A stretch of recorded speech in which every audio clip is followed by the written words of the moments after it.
Olá, estou com o Cristiano de Pádua, colega oncologista clínico, docente do Hospital de Amor de Barretos, do Hospital do Câncer de Barretos. A gente conhece bastante, né, a força que tem o grupo de Barretos, tanto em pesquisa clínica, quanto no atendimento e no cuidado aos pacientes do Sistema Único de Saúde.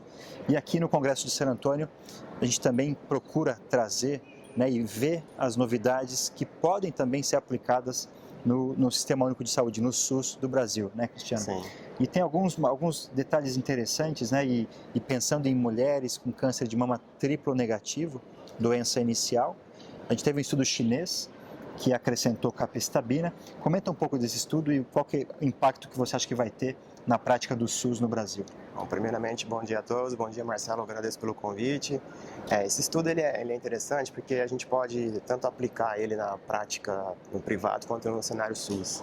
E foi um estudo chinês, basicamente aconteceu na China, em que eles randomizaram pacientes na advância com câncer de mama triplo negativo, estádio 1 a 3, para acrescentar, né, a capecitabina no esquema de FEC com docetaxel ou placebo. Eles foram corajosos, né? Foram. Você faz antracíclico, 3 ciclos, docetaxel 3 ciclos e ainda coloca o capecitabina desde o início, né? Exatamente. Qual que era a dose habitual de capecitabina? Era um pouco mais Era a baixa? dose habitual. A dose habitual.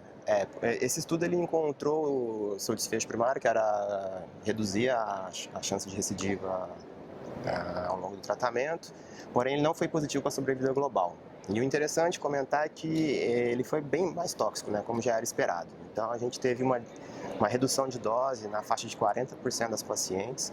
A neutropenia foi entre o grau 3 e grau 4 mais comum. E basicamente 10% das pacientes evoluíram com síndrome Montpé grau 3 e grau 4. O que mostra que a gente tem que pesar bastante essa decisão de atrasar uma recidiva, a despeito de não ter um ganho de sobrevida global. E pensando nessas pacientes com triplo negativo, a gente tem os estudos, o Createx de fazer capecitabina pós, né, na doença residual, pós-quimio. Talvez seja a melhor estratégia ainda fazer a quimio pré-operatória, neoadjuvante, operar, doença residual, recebe capecitabina. Essa é um perfil de doença que ele atende a cometer pacientes mais jovens, né, e abrir o quadro com estágio mais avançado, estágio 2 e 3. E acaba que a gente é um costume, é um hábito nosso fazer neoadjuvância para essas pacientes.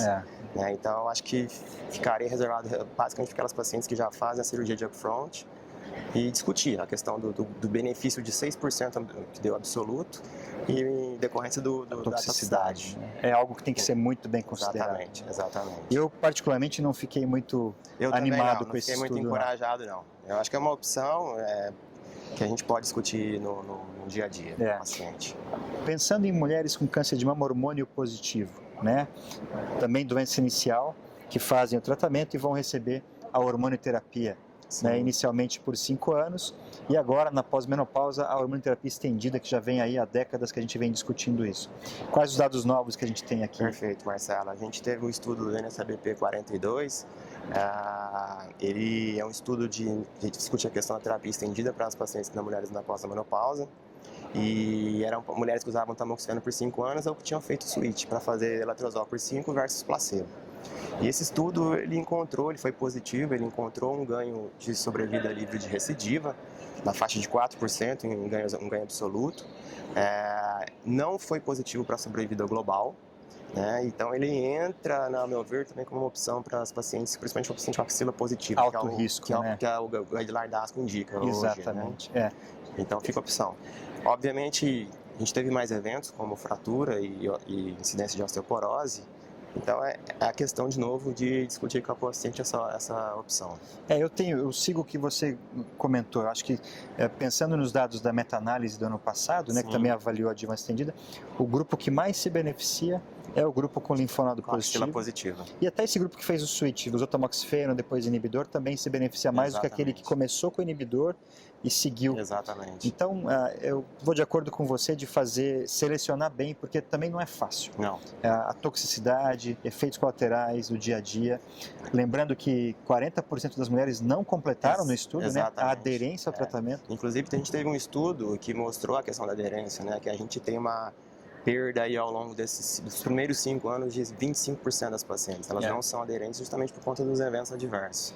Então é algo a se ponderar para aquela paciente que está chegando no final do 5º ano ali, que foi bem, que tolerou bem o tratamento e uma axila positiva, principalmente. E pensando sempre, né, na prevenção, o estudo IBS que veio com mais uma opção aí de quimioprevenção. Perfeito. O Dr. Kuzik apresentou os dados de atualização do IBS-2 de 10 anos e mulheres de alto risco para câncer de mama, né? Pacientes que tinham hiperplasia ductal atípica, lobular in situ, história familiar positiva, mama densa.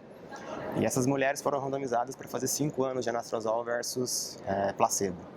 E a gente teve uma redução na incidência de câncer de mama, um hazard ratio bem interessante, acho que foi menor que 0,5, mostrando que é uma opção para essas mulheres para a gente reduzir a incidência. Interessante é que mesmo após os 5 anos, de 5 a 10 anos, essa incidência também foi menor, com hazard ratio menor, mas ela conseguiu ainda manter a proteção para essas mulheres de alto risco para câncer de mama. Vocês têm algum grupo em Barretos de mulheres de alto risco que vocês têm acompanhado ou feito esse tipo de estratégia de quimioprevenção? Infelizmente não, a gente não consegue ter financiamento para isso, mas a gente tem um grupo que faz a prevenção de monitorização com exames de imagem. Então, esse perfil de paciente a gente consegue seguir mais de perto, a gente tem um protocolo específico para isso no nosso departamento de prevenção, junto com o grupo da mastologia. É interessante, essa é mais uma estratégia, né? Mulheres de risco, então são mulheres que não têm câncer de mama, mas que têm hiperplasia ductal atípica numa biópsia, ou um carcinoma lobular in situ, história familiar, ou mamas densas avaliadas por imagem. São mulheres que foram incluídas nesse estudo e é mais uma opção, além do tamoxifeno, a quimioprevenção, a reduzir o risco de ter um câncer de mama no futuro. Então, felizmente, aqui em San Antônio a gente consegue avaliar os estudos que podem ser utilizados na prática clínica diária, tanto no sistema privado quanto no Sistema Único de Saúde.